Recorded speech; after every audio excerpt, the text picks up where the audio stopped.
Kabayan, good news. Alam mo ba na maaari na nating i-renew ang ating expired Philippine driver's license while we are working abroad? Yes, kabayan, tama po ang inyong narinig. Sa pamamagitan lang po ng mobile app na tinatawag na eGov.ph ay maaari nating i-renew ang ating expired Philippine driving license while we are working abroad.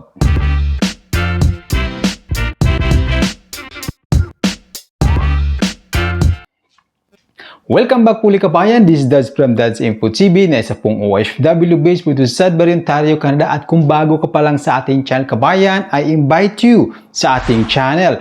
Please consider the subscribe kabayan, hit mo yung notification bell, yung all mismo, ayan, para lagi kang updated sa ating mga incoming mga videos kabayan in the future. So yun na nga po kabayan, isang good news. Kasi naman kabayan, LTO launch a pilot run implementation kabayan sa mga OFW, lalong-lalo na kung ikaw ay nasa Taiwan. Kasi naman kabayan ay maaari na nating ma-renew ang ating expired Philippine driver's license while we are working abroad. So ibig sabihin, hindi na natin kailangan umuwi sa Pilipinas. Okay? So paano ba natin ma-renew ito kabayan? Sa pamamagitan lang po kabayan ng isang app sa ating mobile app na eGov.ph. Okay? Kung wala ka pa nito kabayan, I suggest na mag-download ka. Meron naman yan sa Play Store, saka sa App Store, saka sa Huawei Gallery kabayan ay meron din yan. Kaya naman, ano pang hinihintay mo? Mag-download ka na at mag-register na tayo. Okay? Let's do this. So ayan kabayan, nakalagin na ako sa eGov.ph mobile app. Ang ganda, di ba? Ang daming mga option kabayan, ang daming mga function na makakatulong sa atin. Kagaya nito sa may bandang baba. Ito yung gusto ko, isa sa mga gusto ko. I-click nyo na sa may bandang baba. Ayan. Di ba? Diyan mo makikita kabayan yung national ID mo. Ayan. Pambansang pagkakakilanlan or National Philippine ID.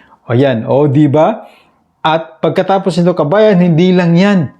Nandyan din yung OWA natin, OWA ID. Ayan, OWA, OFW ID, yung tinatawag na e-card. Di ba kabayan, di ba?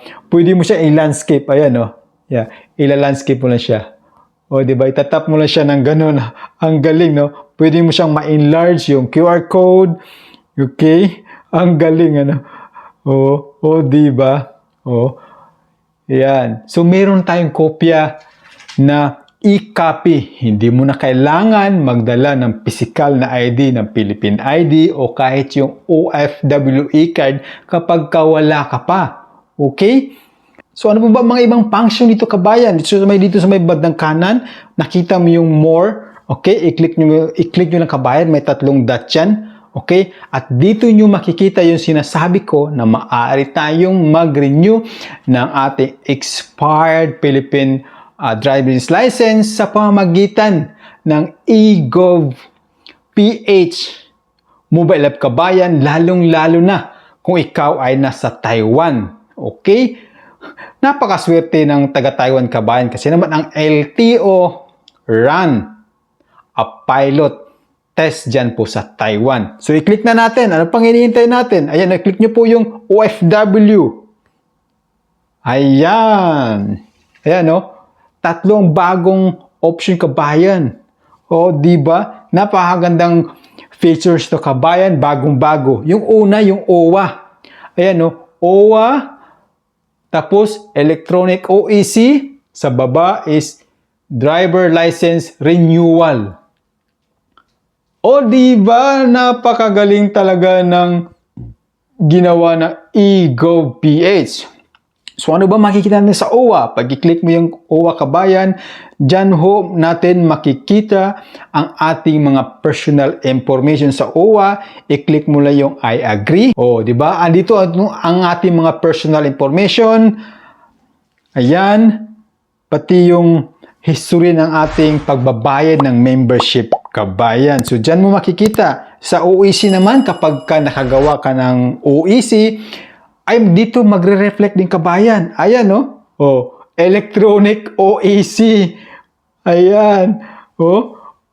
Pero syempre, hindi natin ito maaaring gamitin sa immigration officer. Hindi natin maipakita kasi naman ang gusto na immigration officer ay yung physical na piniprint na OEC. Pero magandang features pa rin to kabayan para sa mga OFW. O, di ba? So, back tayo. Punta tayo dito sa renewal of driver's license, which is ngayon yung topic sa ating vlog today, kabayan. So, i-click mo na yan.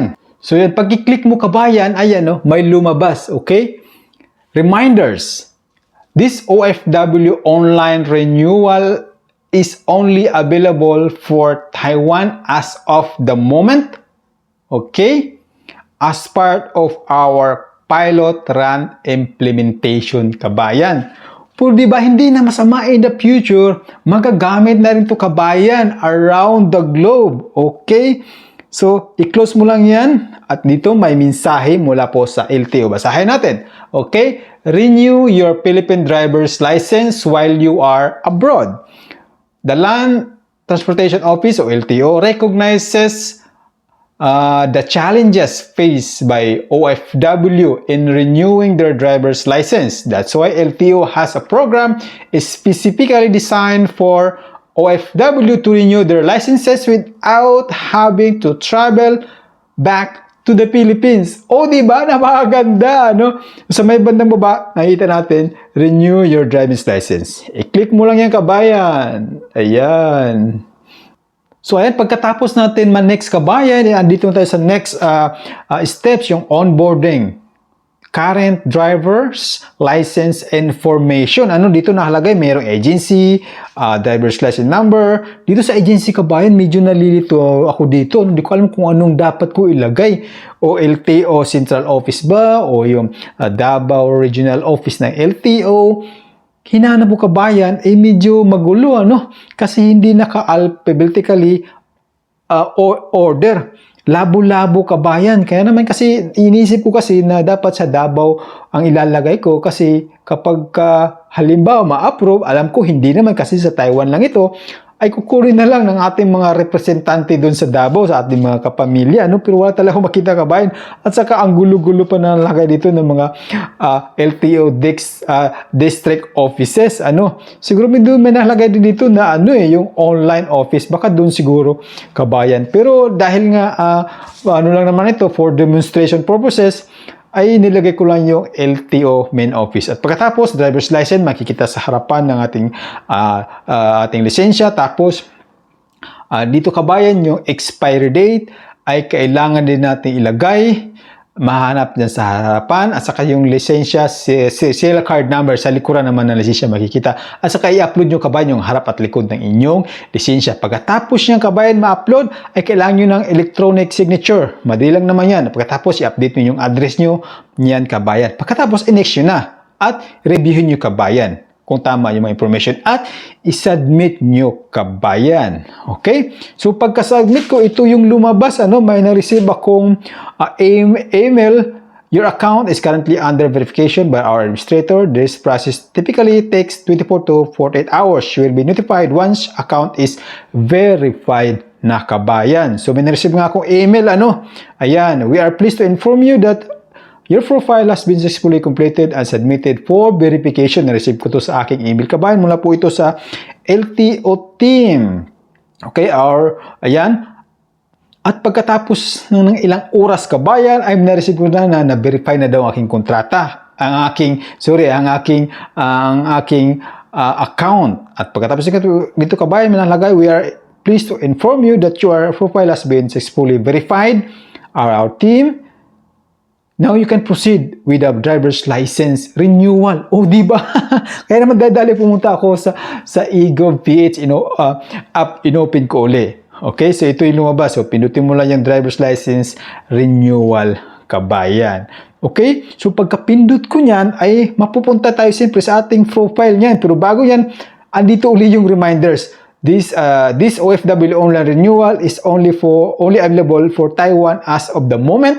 Okay, as of the moment for Taiwan lang. So ayan, di ba? Oh, andito na yung lisensya ko.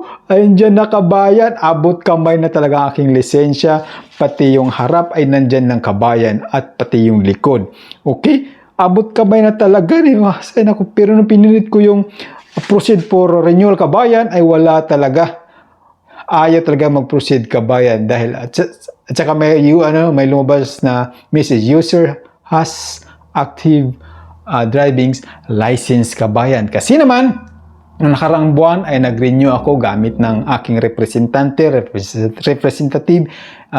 Meron akong ginawang video niyang kabayan, panoorin nyo na lang. Okay? Pero hindi ako umuwi ng Pilipinas ha. Yung asawa ko nag-renew, pumunta doon sa LTO Davao at kumuha ng aplikasyon at siya na akong bahala nagbayad doon. Pero maganda ang ginawa ng LTO kabayan. Magandang move ito ha para sa future. Tandaan mo ang video na ito ay for demonstration lang. At kung ikaw naman ay taga Taiwan kabayan ay maswerte ka dahil maaari kang mag-participate nito sa pilot test run na ginawa ng LTO using eGov PH mobile app. Kaya naman kabayan, kung ikaw ay merong kamag-anak o kapatid o kaibigan sa Taiwan, ay i-share mo itong video kabayan para man malaman nila, ano? Kasi napakagandang hakbang ito kabayan para sa atin na mga OFW na magagamit natin in the future. Excited na ako kabayan para susunod na aking renewal, ano? So ako'y magpapaalam po muna kabayan. This is from Das Impulse TV. See you soon. Shukran.